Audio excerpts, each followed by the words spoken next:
ശോഭയോടൊരുമിച്ച് എപ്പോഴെങ്കിലും പുറത്തു പോയിട്ടുണ്ടോ? ഇല്ല. ഇപ്പോഴവൾ ഉണ്ടായിരുന്നെങ്കിൽ ഒരു ദേവതയെപ്പോലെ ഞാൻ അവളെ ആരാധിക്കുമായിരുന്നു. എന്തോ സ്ത്രീയെക്കുറിച്ചുള്ള എന്റെ ധാരണകൾ മുഴുവൻ മാറ്റിത്തന്നത് ആ പെൺകുട്ടിയാണ്. എങ്ങനെ? എന്നെ തോൽപ്പിച്ചുകൊണ്ട്. ശോഭ എഴുതി വെച്ച ആ കത്തിലൂടെയാണ് ഞാൻ ആദ്യമായി തോൽവി അറിഞ്ഞത്. തോൽക്കരുത്.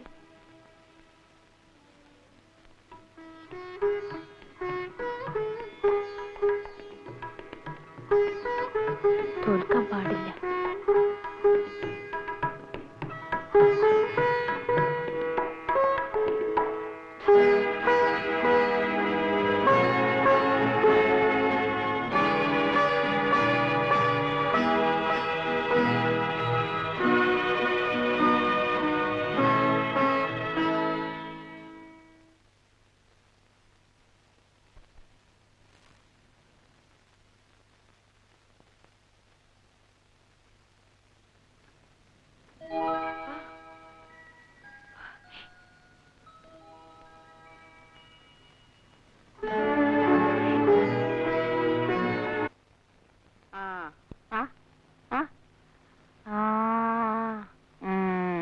മോൻ വികൃതിയൊന്നും കാണിച്ചില്ലല്ലോ. മോള് വന്നോ? അമ്മയെ കാണാൻ ഒരാള് വന്നിട്ടുണ്ട്. എന്നെ കാണാനോ? ആരാ മോളെ? എന്നെ കാണാൻ ആരാ? അതല്ലമ്മേ, അമ്മയൊന്ന് കാണണം. വരൂ.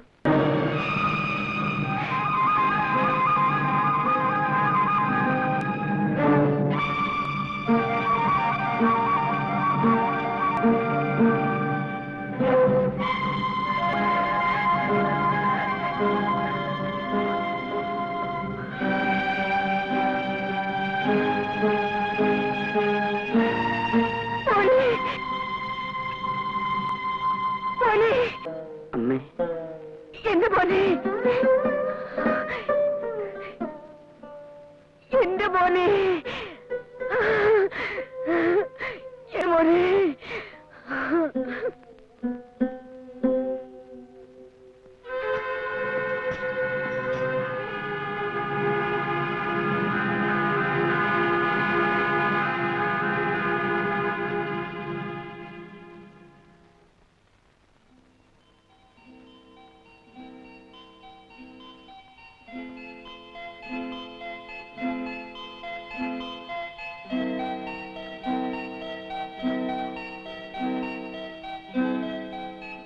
കല്യാണിക്കുട്ടി,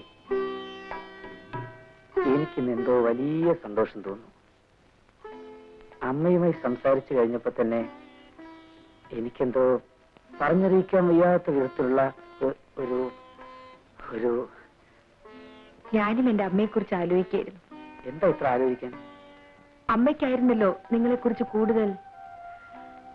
അമ്മയുണ്ടായിരുന്നെങ്കിൽ അവരായിരിക്കും ഇന്ന് ഏറ്റവും കൂടുതൽ സന്തോഷിക്കുന്നത്. കല്യാണിക്കുട്ടി, എന്റെ ജീവിതത്തിൽ നീ നേരത്തെ കടന്നു വന്നില്ലല്ലോ എന്നോർത്ത് എനിക്ക് ദുഃഖം തോന്നുന്നു. ഇനി ഞാൻ ഒരു തെറ്റും ചെയ്യില്ല.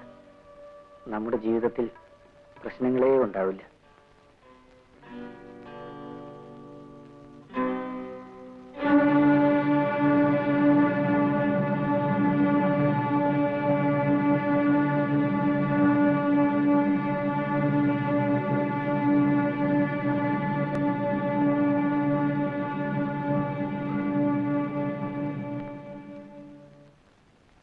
ഞാനിപ്പോ വരാം.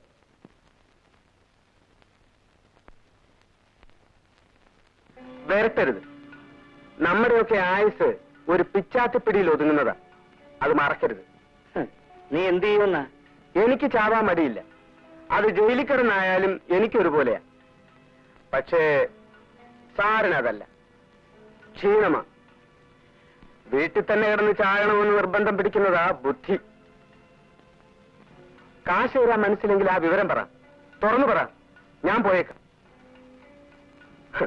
സാറിനെ പോലെ പഠിപ്പും വിദ്യാഭ്യാസവും ഒന്നും എനിക്കില്ലായിരിക്കും. പക്ഷേ ഞാൻ തന്തയ്ക്ക് പുറന്നവനാ, സാറിനെ പോലല്ല. ഹസൻ, ഇവിടെ വരൂ.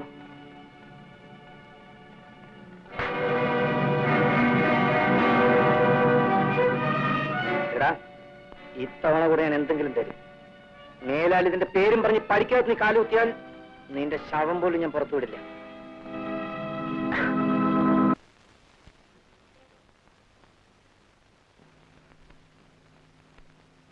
ഇന്ന് സാധ്യമല്ല എന്ന് പറഞ്ഞാൽ പിന്നെ ഒരിക്കലും സാധ്യമല്ല എന്നർത്ഥം എടുക്കരുത്. ഇന്നെന്തുകൊണ്ട് സാധ്യമല്ല? കുഞ്ഞെ, എനിക്ക് ആ ചോദ്യം ഇഷ്ടപ്പെട്ടില്ല. ഞാൻ സൗജന്യമൊന്നും ആവശ്യപ്പെട്ടില്ല. അവകാശമാണോ? അതെ. നിന്റെ കൊടികുത്തിയ അമ്മാവന്മാരുണ്ടല്ലോ, അവന്മാര് പോലും എന്റെ മുമ്പിൽ നിന്ന് ഇങ്ങനെ സംസാരിച്ചിട്ടില്ല. പിന്നാണ് ഇന്നലത്തെ നീ. മനുഷ്യനെ നാണം വേണം.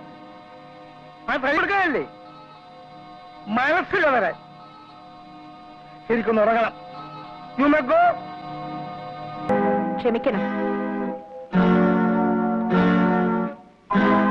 ഞാനെല്ലാം കേട്ടു. കേട്ടല്ലോ? നന്നായി. എന്തിനാ പണമെന്ന് അറിയാമോ? അറിയാം. ഒരു ടാക്സി ഡ്രൈവർക്ക് കൊടുക്കാൻ. അതെന്തിനാണെന്ന് അറിയാമോ? അതും അറിയാം. എന്തിനാ? ക്രോസ് ചെയ്യണോ? അത് വേണ്ട. ഉടമസ്ഥൻ മുതൽ ചോദിക്കുക, സൂക്ഷിപ്പുകാരൻ വരട്ടുക. അത് കൊള്ളാം, അസലായിട്ടുണ്ട്. വേണമെങ്കിൽ ഞാൻ എല്ലാം കൂടെ വാരിക്കൊലിയും കൊടുത്തേക്കാം. എനിക്കെന്തിനാ? എല്ലാം കുഞ്ഞിന്റെ മുതലേ. ഞാൻ വെറും ഒരു ട്രസ്റ്റി. ട്രസ്റ്റി?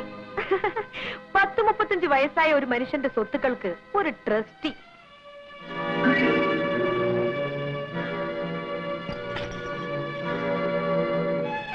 ഇന്ന് മുതൽ ഞാനാവും ഇതിന്റെ സൂക്ഷിപ്പുകാരി. നിങ്ങൾക്ക് എന്ത് വേണോ അപ്പൊ എന്നോട് ചോദിച്ചാൽ മതി, ഞാൻ തരാം.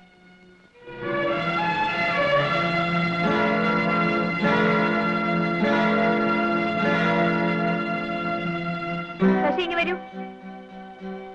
ഈ വീട്ടിൽ മേലാൽ പുറത്തുനിന്ന് ആഹാരം കൊണ്ടുവരാൻ പാടില്ല, പറഞ്ഞേക്കാം. മണി, എന്റെ അനുവാദം കൂടാതെ ഇവിടെ നിന്ന് ആരും കാർ വെളിയിൽ എടുക്കാൻ പാടില്ല, മനസ്സിലായോ? എന്താണ്?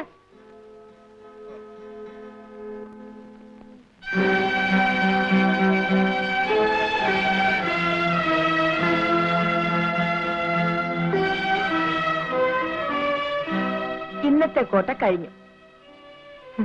ആ ഡ്രൈവർ പോയോ? പാവം, വല്ലതും കൊടുക്കാമായിരുന്നു.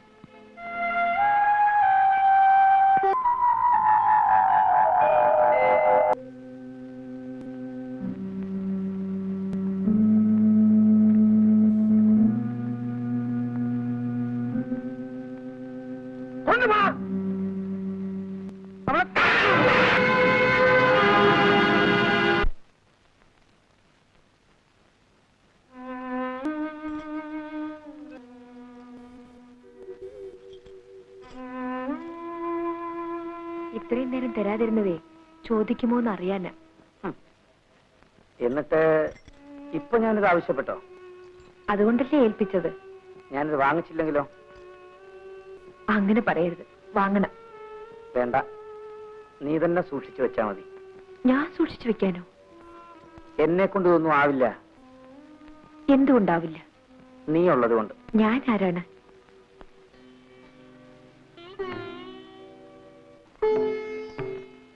എന്റെ കല്യാണിക്കുട്ടി.